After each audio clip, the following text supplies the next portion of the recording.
Welcome to Theater Therapy, a podcast for movie lovers who treat going to the movie theater like a therapy session. With co-hosts Allie and Ems, we geek out and deep dive into all things movies, including top picks, movie reviews, best soundtracks, our current hyperfixations, and more. Thanks for tuning in. Enjoy today's session. Hello and happy Halloween from us here at Theater Therapy.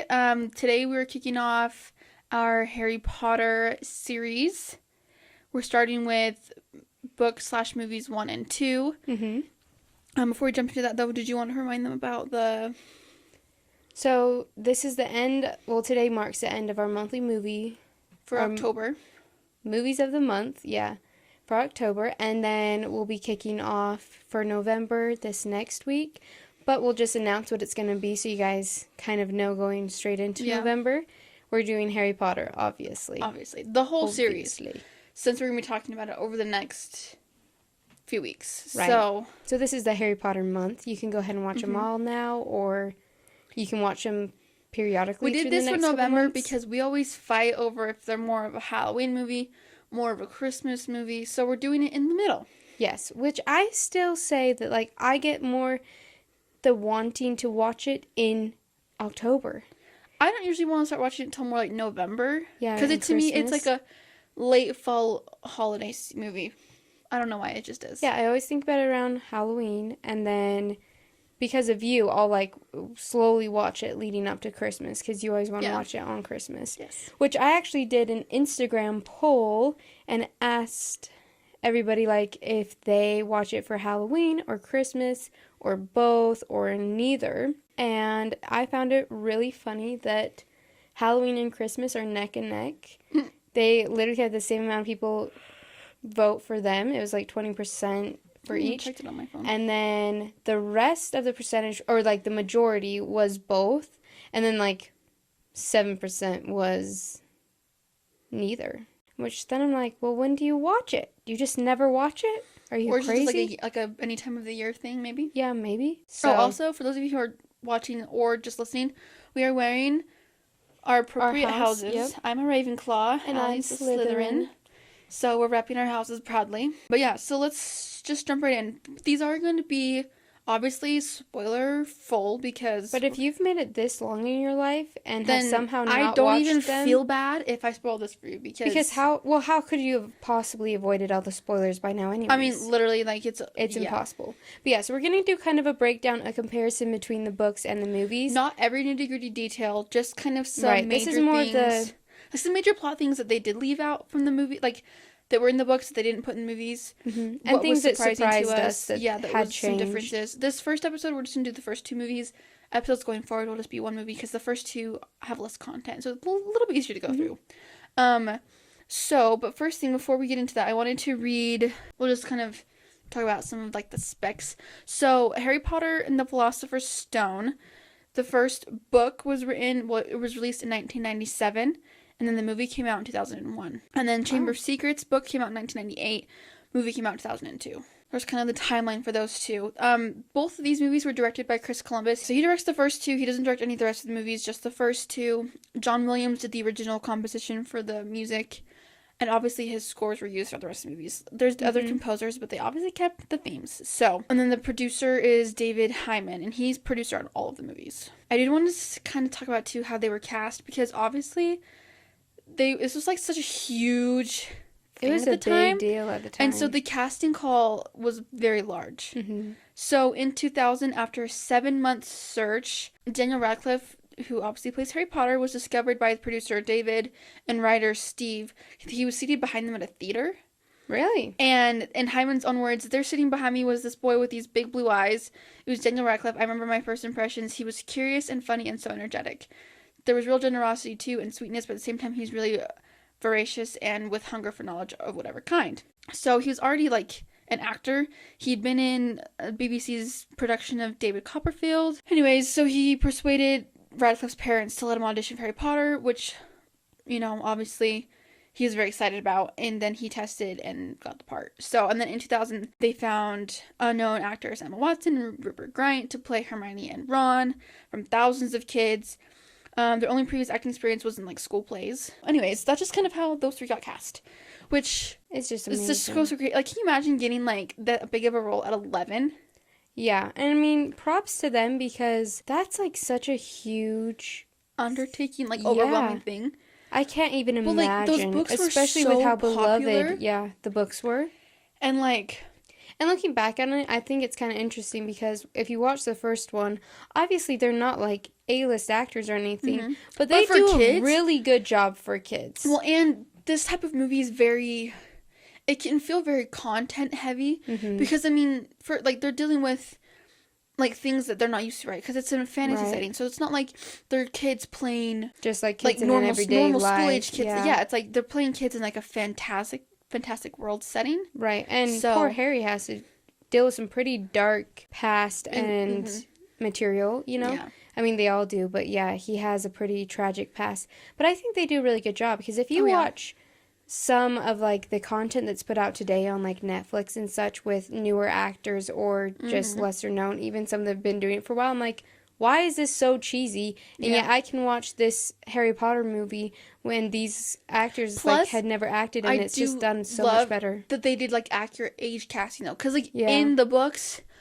you go into Hogwarts when you're 11 or 12. Yeah, like they did a depending on when really your good birthday job falls. with that. And so they actually did accurate age casting. Like, I'm happy they didn't cast like some like 13-year-old Right, kid they didn't kind of up it a little bit. to be playing, because like it feels like it. Honestly, I think that's why they're so like authentic, because it is like it's very real. Like, they got kids that are the age to play that age in the specific thing, and then like throughout the 8 movies, you like actually grow up with them. And for the most part, their ages when they're filming in each movie matches the age they're supposed to be in the book for the most part, until the last like 3. Right, we kind of start getting a little off, but that filming makes sense. would take a little bit longer. Or well, and whatever. then they like also split the last book. Yeah. But so for the most part, which I feel like also you don't see that now in movies and stuff. not as often. Like, people like my age, like 21, are playing high school kids for like from like 21 up to like even older than you. Yeah. They play high school kids, and so they don't look like high school kids. No, it makes it feel different. But I'm like, how amazing that they were able to find like breakout actors, like these kids that were gonna stick with them for all Which Emma 7 Watson movies. She almost left, yeah. But I'm like, how amazing is it that they found a cast, and like we have several other casted people that stay with them for a long time too. Dean, and grow up in Seamus, it. Neville, those are the other 3 Yeah. main ones that and Draco. well, all of the Weasleys, obviously. Yeah. But like, Yeah, it's so amazing to me. I'm like, how special these movies are. It just all comes together because, I mean, from the cast to everything else, like, it just keeps growing. And it really does feel like you're watching classmates grow up together because you are. But anyways, yeah, that's just something I think that makes these movies so magical and so beautiful. Is that it's just, I'm like, it's so rare to find something like that. Well, and we were talking that has about happened like that. how there's a rumor still that they're gonna be making a series on the HBO. TV series. And here's the thing: we were talking about this last week, so we were getting ready for this episode, and we were both reading the book and watching the movies and all that stuff. And to be honest, like, okay, as a lover of the books and the movies, I do think a TV show would be really cool, because like we can get a lot more content that we missed from the books, right? You can get more of the subplots that go on. You can see more characters, all that stuff. But here's my thing, though. If they don't cast well, it can mess it up, because that's what I feel like they did really well. I mean, yeah, some of the casting things aren't like word for word description from the book, but like you never really, I don't get why people get hung up on that. No. Like, so what? Ron isn't as tall as he's supposed to be, or Harry's eyes are blue instead of green, or Hermione doesn't have buck teeth. Like, it's fine. Like, you know what I mean? I know, I'm like, it's nothing to go to war over, you know? And so, but like, if they don't get a cast that's young for the series, because people have been fan casting people that are my age, and I'm like, no, if you're gonna do Harry Potter, they have to be like 11. Right, well, like, we're starting from the beginning. You start when they're young, and then they grow up. You can't start casting people that are 21, because that's what I told Allie. I'm like, make them be the Marauders. Make them be like, have them people be the have been fan casting flashback. Sadie Sink for for Ginny. I'm like, make her be freaking Lily Potter. She'd be a great Lily Potter. You know what I mean? Anyways. Yeah, and she can do all the different flashbacks and 2 cents, because it just whatever. makes me crazy. Yeah, I think that's one of the ways that they could mess it up for sure. Yeah, but let's just dive into the first book. Okay. So also, here's the thing. I watched the movies before I ever read the books. And I watched I've read the books. I read the books back in elementary school. That's when I I started didn't reading read them when I was younger. The first time I read them, well, I guess I should say, I started trying to read the first one way back when, before I was a reader, and I didn't like it. So I never even got like past like the first 3 chapters, probably. Yeah. See, it was introduced to me by my 3rd or 4th grade elementary school teacher. We would listen to the audiobook during class, and like we could work while listening to it. And so that's kind of how I got pulled into the world. Yeah, I'm surprised you didn't do that. I think I was just enough younger than you that we weren't like... We didn't have the same teacher for 3rd and 4th anyways, I don't think. But yeah, so that's kind of how I got introduced to it. And also our older siblings at the time were really into it, and they were both reading through it or like had and see, like when they were, finished because it. when you were younger and like the movies and books were still coming out, Yeah. I was just enough younger that like it was too dark and heavy for me. It was Right. too much more content that I And could... see, I was allowed to watch the first one and the second one, but I would normally skip the ending scenes because they were still too I scary. do remember the first time I watched the ending scene of the first one, and it freaked me out. Yeah, same. I would have nightmares And honestly, about it's still like I watched it actually last night because I was wanting to watch them, you know, obviously. And honestly, the ending scene though is actually kind of really creepy. It's still kind of like It's kind of traumatizing like, just a bit. Voldemort on the back of Quirrell's head is just really gross. Yeah. And then like the whole like his like shadow like misty spirit thing that comes at Harry honestly is creepy. And I remember it scarred me as a kid. The first time I watched it, I still have like a little bit of PTSD. Even though like I've seen way worse things I'm the now. same way with the second one with the basilisk snake. Basilisk. I said it right. Basilisk. There's not an S. It's basilisk. You're saying the same way. You're in basilisk. Basilisk. Basilisk. Basilisk. I don't know. There's not an extra K in there, is there? I have no idea. Basilik. Basilisk. Basilisk. Whatever. It sounds the same to me. How you're saying it. Basilisk. You're going basilisk. Basilisk. Basilisk. I can't do it. Just forget about it. Anyways. I won't say it again. The snake. The snake. That scene as a kid scared me so bad, and still to this day, Well, because when that scene comes really up, kind of creepy. it is. It's scary, and for like CGI and stuff at the time, like it's done for so well. 2002. Are you kidding me? Yeah, that scene. That still, movie is as old as me, and it that's holds weird. up. Isn't that really weird? That is weird. Yeah. You know, it holds up really well with that CGI in that scene. Some of the other scenes, I'm like Quidditch. The Quidditch scenes struggle. But a lot of the other in the first one I was CGIs watching last night, when Neville flies up on the broom and he gets caught it caught literally on the looks thing. like he's an animated character. Yeah. Or like the Quidditch scenes of that one are pretty. Yeah. But like you don't really like pay attention to it though, because No, like, and it's just what it most is. of the time it's moving fast enough that like unless you're really looking for it, then you're not going to notice it as well. Yeah, just so you know, like I'm a movie lover first when it came to these. I appreciated the movies, and I've loved the movies for years though. Like I can't even remember the first time I watched all of them. I can't But either. I have loved them since I've watched them. Like they are seriously my favorite. That, favorite. like our family is a lover of Harry Potter because Whitney and Quentin were really into it, and so was Dad. So we kind of grew up on Harry Potter. I feel like I will say, for those of you who are fans, like I'm not like into it in the sense of like I know all the lore of like the Marauder stuff and like I'm not really into all that stuff. So if you were wondering if we're gonna talk about that, we're not really going to. We're just like the main Harry Potter stuff. Deep. Yeah, we're kind of staying surface level because like there's a lot of like fan stuff, like fan written stuff that you can get into. Yeah, that's like a lot more into like the blacks and all that stuff. But we're not gonna touch that. Just like the main stuff. Yeah. So I kind of.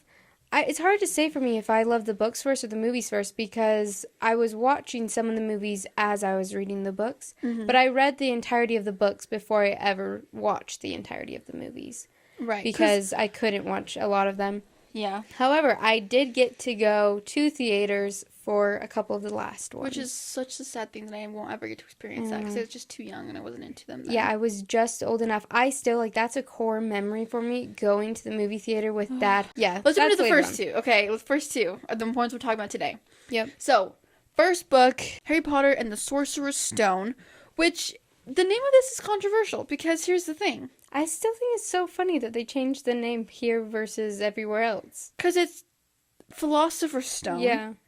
Wasn't the original name, and then they changed it to Sorcerer's Stone for the US. For the US. They dumbed it down for us. And in the movies, it's Sorcerer's Stone. Which is weird. I don't get that. I don't get it either. Because Philosopher's Stone honestly sounds cooler to me. I know, and it's like, it but actually, at the same time, I guess Philosopher in Sorcerer makes more sense for the Wizarding world, I guess. So Harry Potter and the Sorcerer's Stone, we're introduced to all the characters, obviously, for the very first time. The book starts off, same thing as the movies. Mm-mm. Well, kind of similar. In the book, you meet the Dursley. What's his name? Dursleys? Yeah, you meet Vernon? Vernon, that's his name. I couldn't think of it for a minute. You meet him first. The book starts with him walking to work. Oh, and I he's forgot seeing, about like, that. all these wizards and such. Totally forgot. Yeah, I know, because honestly, it's a good thing they cut it out. Well, If I was reading this book today and I'd never, like, experienced anything Harry Potter before, I would have DNF'd it that's right then probably and why there. I never got into it, because when I was young, when I read it for the first time, I was like, what is this? It's boring. It's a really boring start to the book. I will say I am happy with that they cut out a lot of the Dursley content from the books for the movies, because he is at home more in the books because of certain time things that they change in the movies. But it makes sense because, like, you get enough of the Dursleys and you can see enough of their abusive behavior, but you don't need a lot of it in the movies, and because you want the plot, the fun stuff to be happening in the movies. You know what I mean? And the stuff that they show with the Dursleys in the movies, they show some things differently than the book does, but the way they do it in the movies, just like small little moments, it feels in the context. You know exactly what his home life must be like. Yeah, you get the gist of it, and then we get to move quicker. You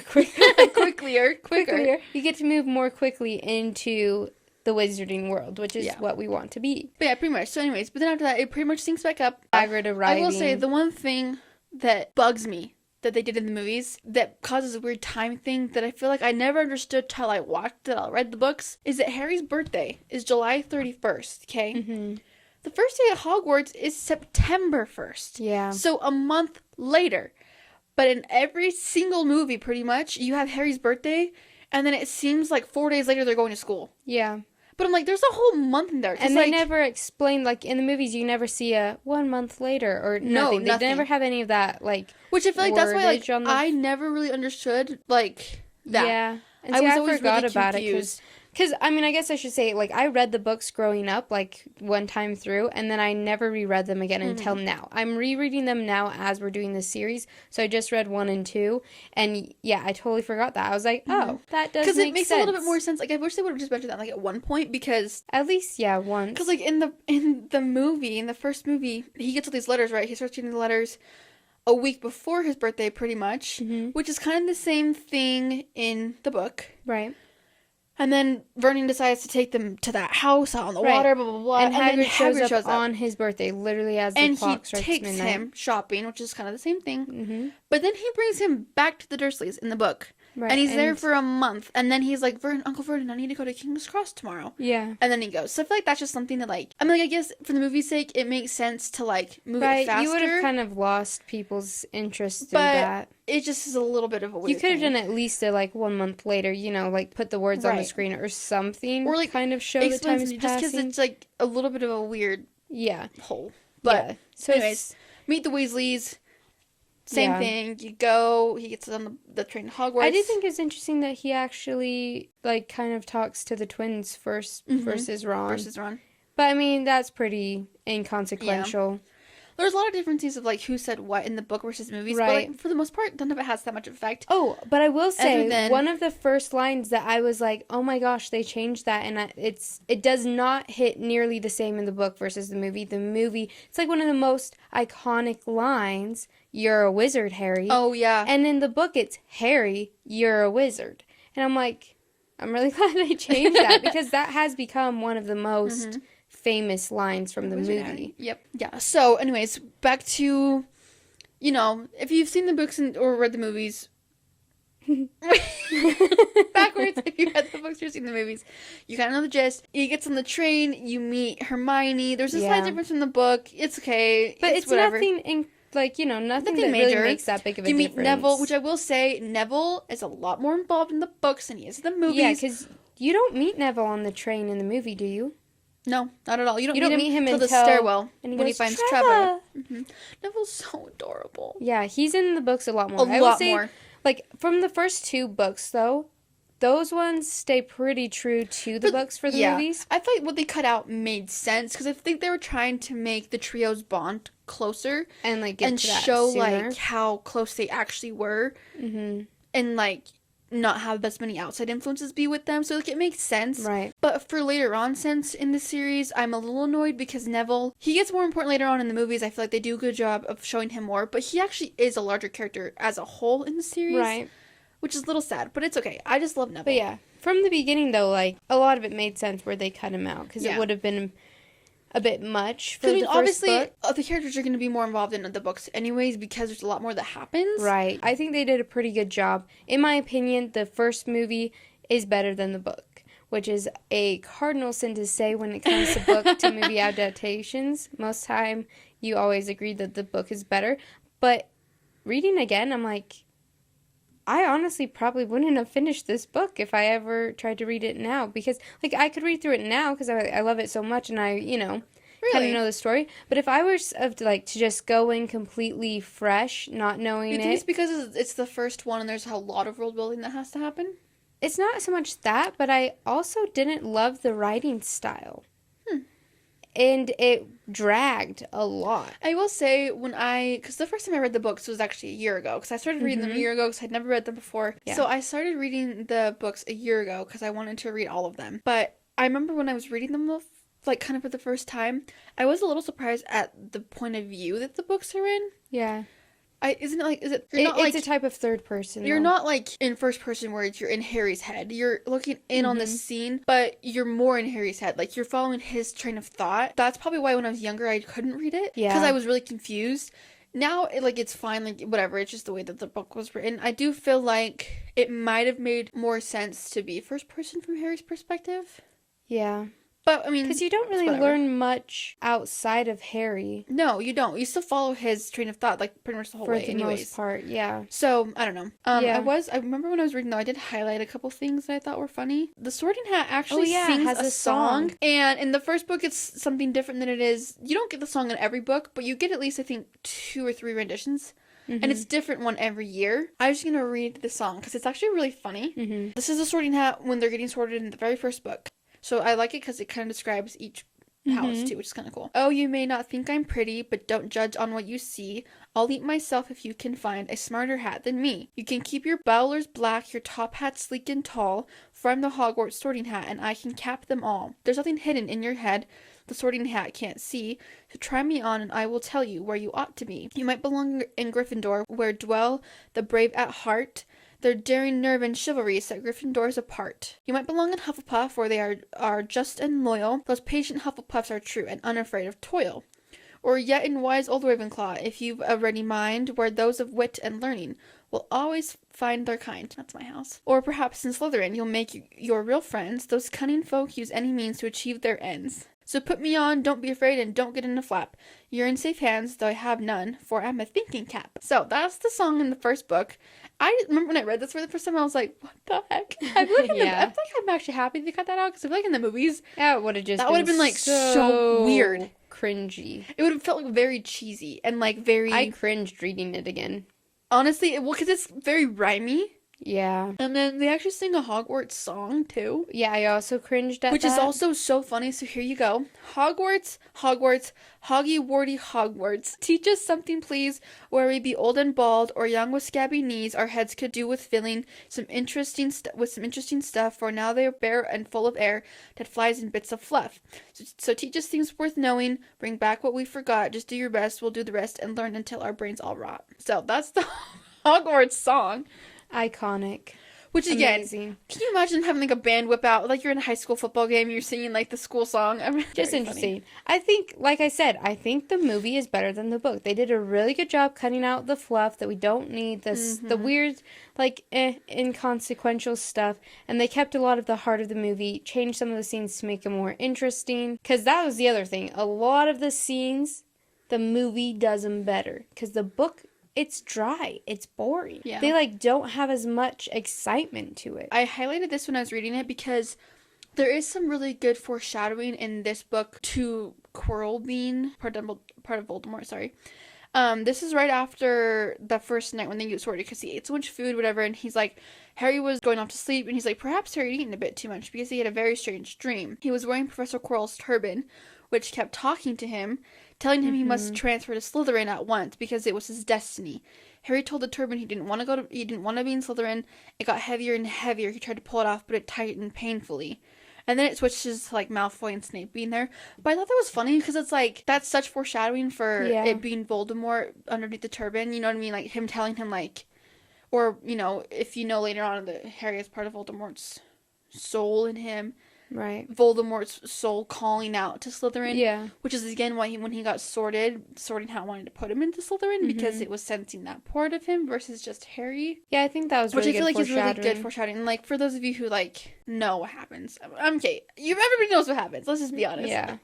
Like, that's why when he was getting sorted, the sorting hat got confused. Because Harry himself, not a Slytherin at all. No. He just had a little bit of corruption from Voldemort. Same thing within the second book with the parcel tongue. Yep. Again, the same thing because of Voldemort, obviously. Yeah. So it's kind of cool. I feel like that's such good foreshadowing because it's laying the pieces grounds, or whatever. Yeah, like puzzle pieces for the curse and all that stuff later on, which is kind of cool. Basically, I keep coming back to how the movie changed some scenes to make it more dramatic and movie-fied. At the end. Well, and even like from the beginning, like one of it's like Neville's broomstick scene when they're flying broomsticks for the first time. Neville actually didn't like get thrown all around and like get caught on the statue or whatever. He actually just flies up a few feet and then falls and breaks his wrist.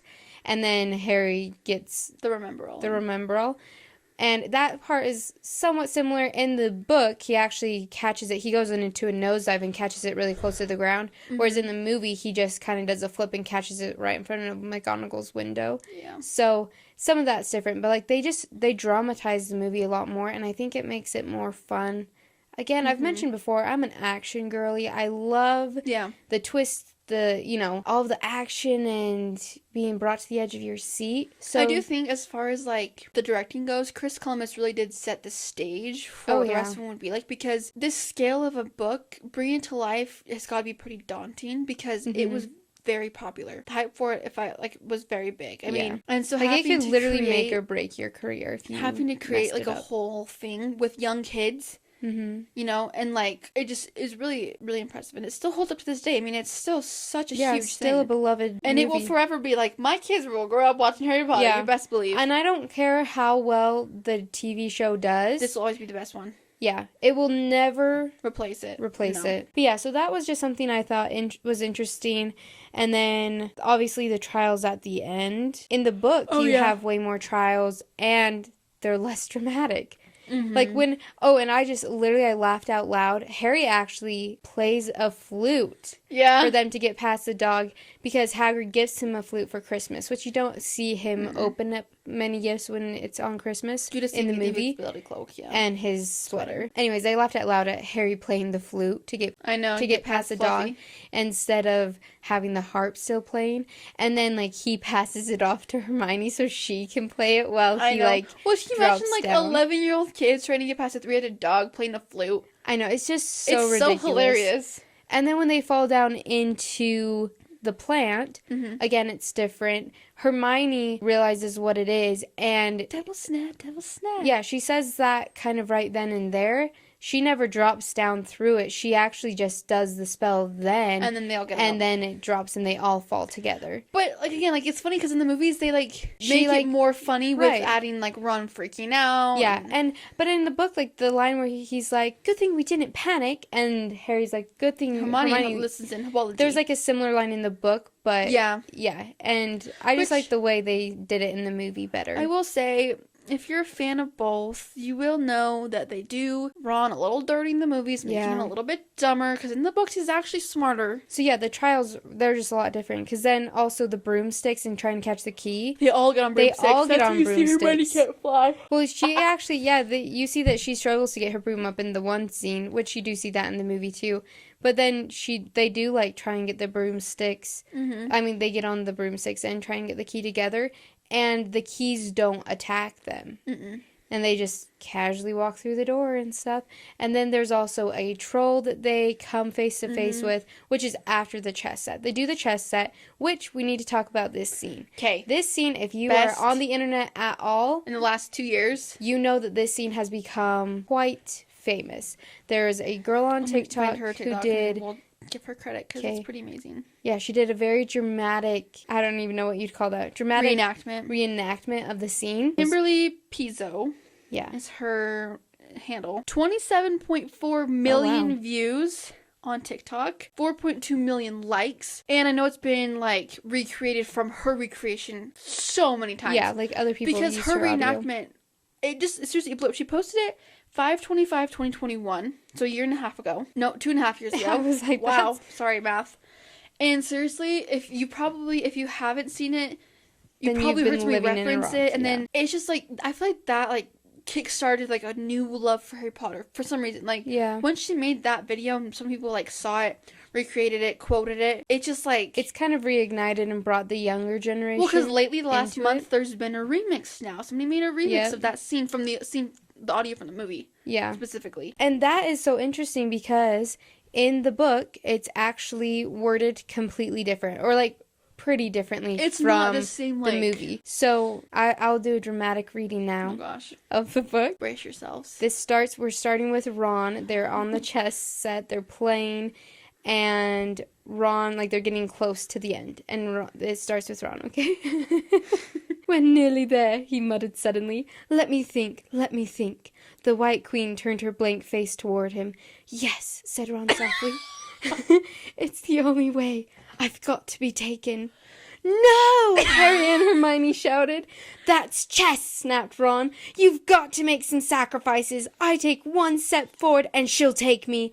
That leaves you free to checkmate the king, Harry. But do you want to stop Snape or not? Ron, look, if you don't hurry up, he'll already have the stone. There was no alternative. Ready? Ron called, his face pale but determined. Here I go. Now, don't hang around once you've won. Is another American? Sorry. I can't. I'm not an actress, okay? He stepped forward and the White Queen pounced. She struck Ron hard across the head with her stone arm, and he crashed to the floor. Hermione screamed but stayed on her square. The White Queen dragged Ron to one side. He looked as if he'd been knocked out. Shaking, Harry moved 3 spaces to the left. Anyways, that's which in the movies, obviously, Hermione goes to move and Harry goes, No! Don't move, you're not still in the game. And they have to finish and whatever. Don't forget, we're still playing. That's what he says. Is that what he says? Yeah. But anyways, I just thought that's really interesting. In the movie, it plays out very differently. Because now we'll have a dramatic... We say this so much. Literally 2 nights ago, we were talking, we parted our ways, okay? Our bathrooms share a wall, okay? I go in there to get ready for bed. And there was nothing playing in the apartment at all, okay? Usually I have, like, music on and, like, my TV's on. No, nothing was on, okay? It was, like, 11:30 at night, okay? And I know our neighbors can hear this because I'm in my bathroom and I just hear Allie in there. Do not stop Snape from getting that stone or not. Harry, it's seriously one. No!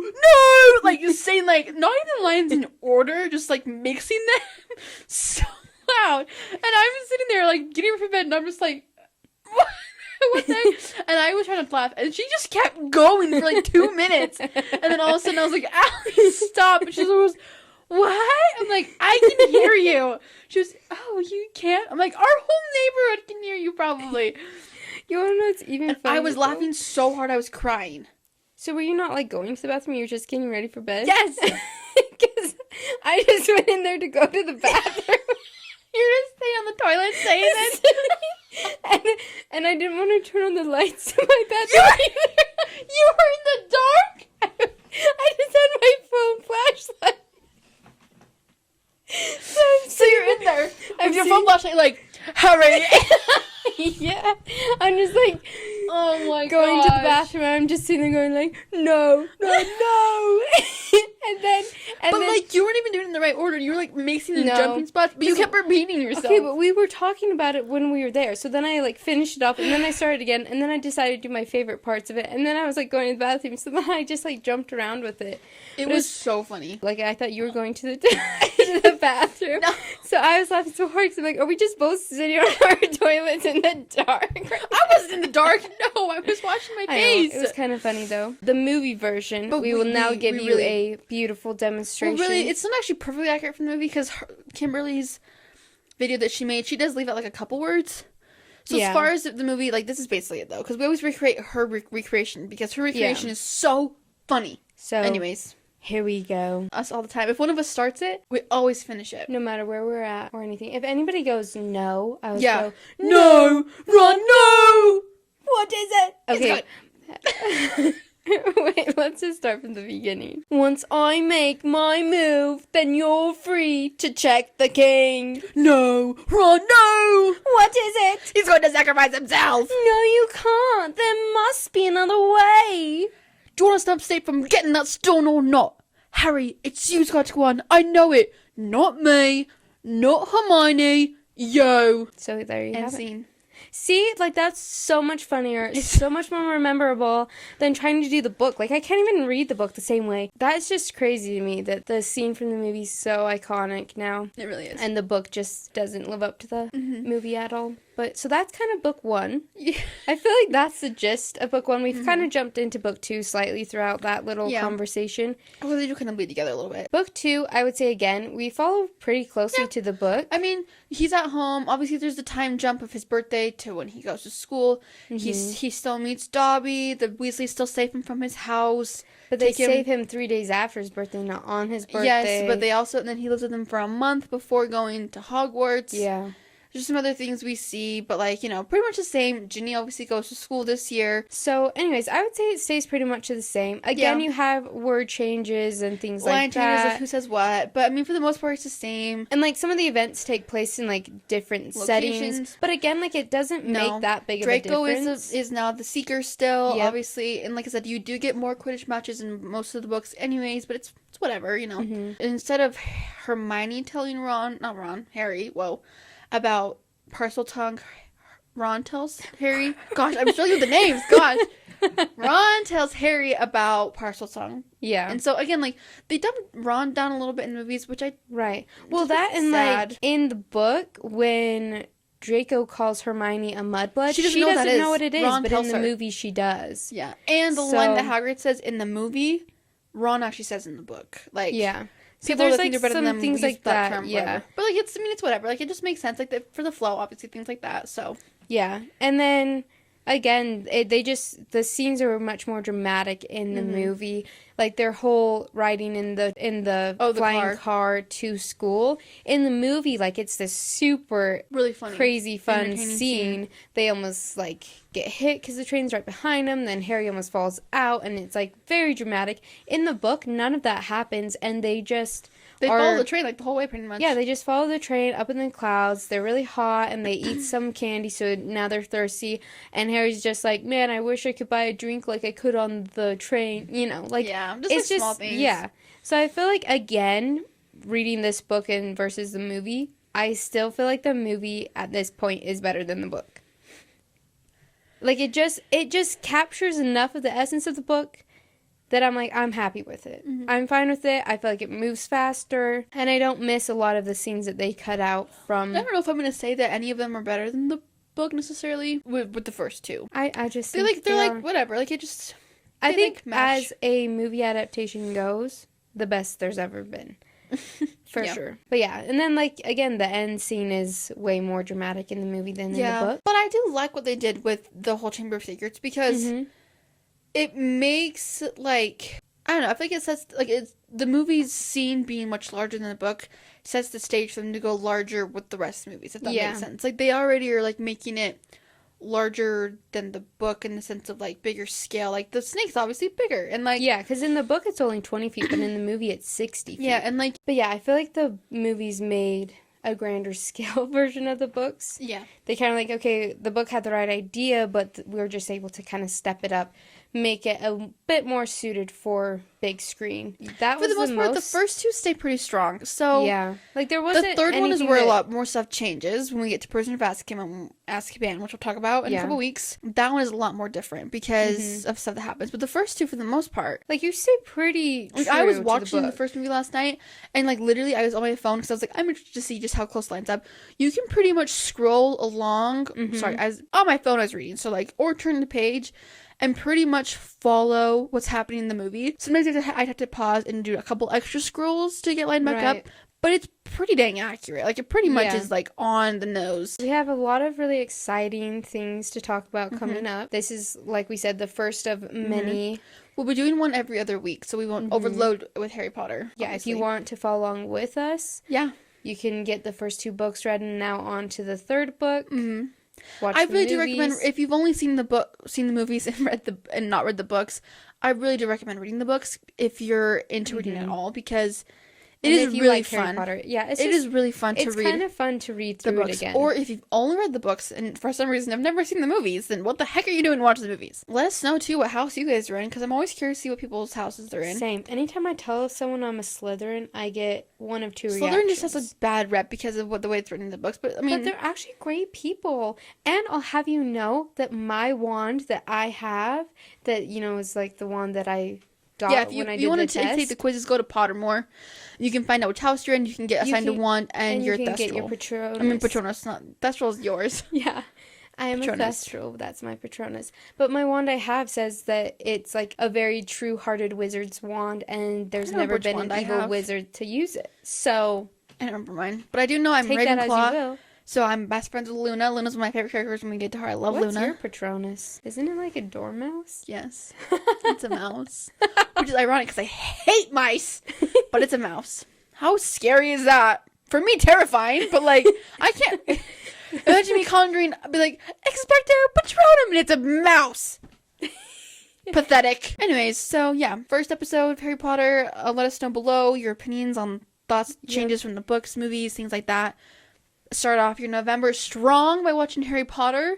Yes. And have a happy Halloween, obviously, because And on to Christmas! posted for Halloween. Yeah, and it's forwarding in advance. We are starting the holiday season now that we're jumping into November. So if you're not a fan of holiday stuff before December, Just suck it up. It's time for Christmas. we're ready for Christmas. Though, I'm already okay? listening to Christmas music. We've already had snow on the ground here where we live. It's been really cold this week. It's time for Christmas. I've listened to Christmas music once it snowed, but I have not listened to anything yet. I won't listen to it till Meanwhile, November I have 1st. already watched Dash and Lily. Listened to Christmas music more you've than already watched the once. whole Dash and Lonely. Yeah.